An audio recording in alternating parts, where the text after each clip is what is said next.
Have you ever had that gut feeling? That little whisper in your ear that something just isn't right? That's exactly where I was a few months ago.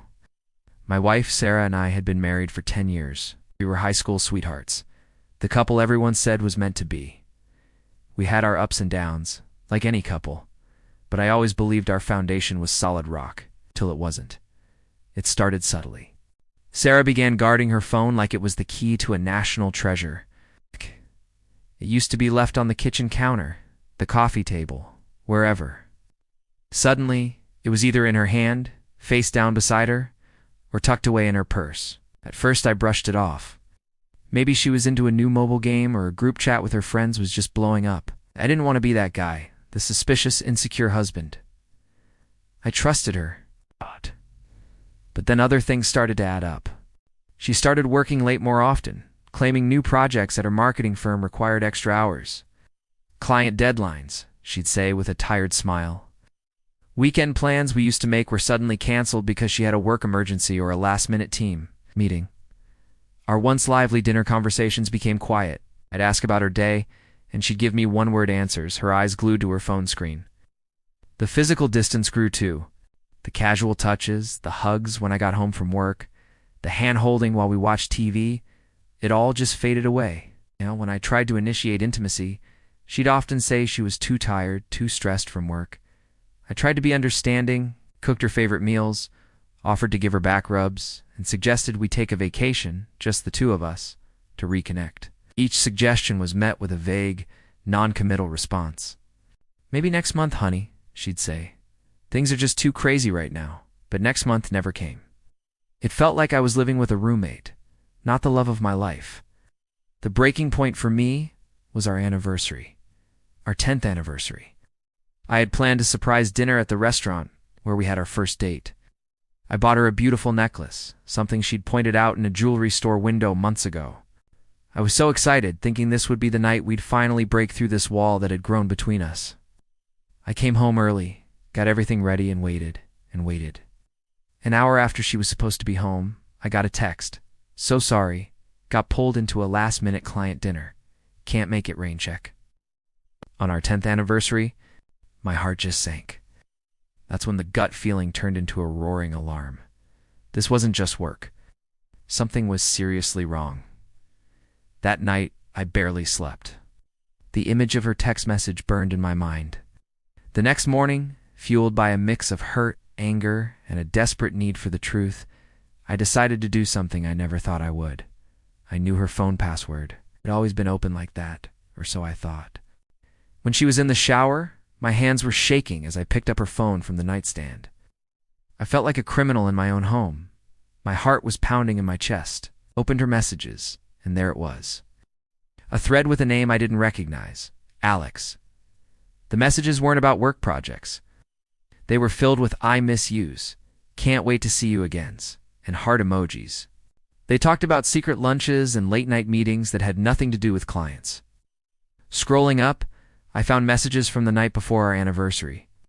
"Having so much fun with you," one of Alex's messages read. "Wish we didn't have to hide this." Sarah's reply was a dagger to my heart. Me too. Soon, they had been together, celebrating something while I sat alone at a table for two. I felt the floor drop out from under me. The air was sucked from my lungs. Every late night, every canceled plan, every distracted conversation, it all clicked into place. It wasn't a story I was making up in my head. It was real. My wife, my Sarah, was living a double life. The woman I had built my entire world around was cheating on me. When she came out of the shower, humming a tune, she saw me sitting on the edge of the bed, her phone in my hand.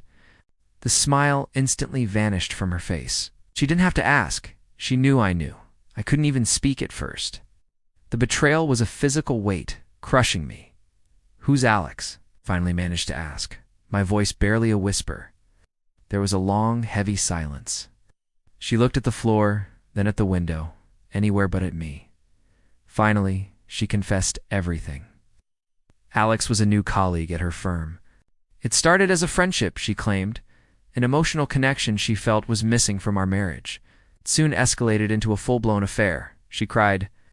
She said she was sorry, that she never meant to hurt me, but the words felt hollow. How could you not mean to hurt someone when you're systematically lying to them every single day? How could she talk about a missing emotional connection when I had been right here, trying desperately to connect with her, only to be pushed away for him? The conversation was a blur of tears, excuses, and shattered promises. She said she was confused, that she loved us both. But the choice had already been made, hadn't it? She chose to lie. She chose to deceive. She chose him over our 10 years of marriage, over our shared history, over me. In the days that followed, our house felt like a tomb. We were two ghosts haunting the memory of a happy life. Every object, every photo, was a painful reminder of what we had lost, of what she had thrown away. I realized that the trust, the very foundation of our relationship, was completely shattered. It wasn't something that could be fixed with an apology. It was like a broken vase. You could try to glue the pieces back together, but the cracks would always be there. It would never be the same. After weeks of agonizing conversations and sleepless nights, I knew what I had to do. I couldn't live in a house filled with lies. I couldn't look at her without seeing the betrayal. I told her I wanted a divorce. It was the hardest decision of my life. Ending a marriage, especially to your first love, feels like a part of you is dying. But staying felt like a slower, more painful death. It's been a few months now, and the healing process is slow. Some days are okay, and others are incredibly tough. I'm focusing on myself, rediscovering hobbies I'd let slide, and leaning on friends and family who have been an amazing support system. I've learned that sometimes the person you thought you'd spend forever with isn't who you thought they were. And as painful as it is to accept, sometimes the bravest thing you can do is to let go and start over. It's a difficult journey, but I know that on the other side of this pain, there's a chance for a new beginning, one built on honesty and self-respect. Thank you for listening to my story. If you're going through something similar, remember, you are not alone and you deserve to be happy. Don't forget to like and subscribe for more real-life stories